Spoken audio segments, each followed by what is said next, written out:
Apabila manusia tenggelam dalam keasyikan dunia, mereka tidak dapat bertindak dengan akal fikiran mereka. Hampir semua orang di dunia ni hanya hidup semata-mata pukul 4 mengikut kehendak orang lain.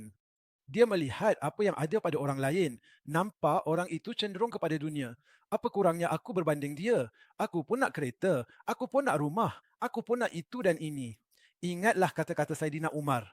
Kata Saidina Umar, hairan bagi yang kenal Allah namun derhaka padanya. Hairan bagi yang kenal syaitan namun taat kepadanya. Hairan bagi yang tahu tentang dunia namun cenderung kepadanya. Maksudnya, syaitan tidak akan meninggalkan sifat syaitannya. Dia akan terus begitu hingga hari kiamat.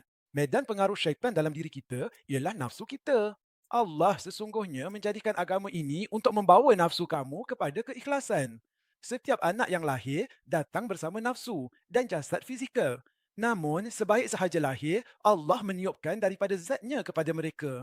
Maka Allah berfirman bahawa dia telah menjadikan kamu mendengar, melihat dan memahami.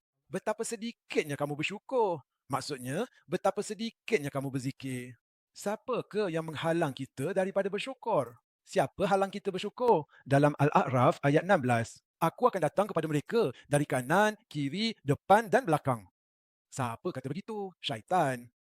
Kamu tidak akan mendapati kebanyakan mereka bersyukur. Sekarang, saya ingin menarik perhatian kamu ke sini. Rasulullah SAW bersabda bahawa manusia akan menghadap Allah dengan syukur. Tetapi alhamd adalah kunci kepada syukur. Maka kita mempunyai dua tanggungjawab, memuji, hamd dan bersyukur. Dan kesimpulan bagi perkara ini ialah bersabar, memuji, hamd dan bersabar.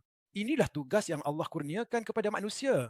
Jadi, jika kita melaksanakannya dengan sebaik-baiknya, apa yang akan berlaku?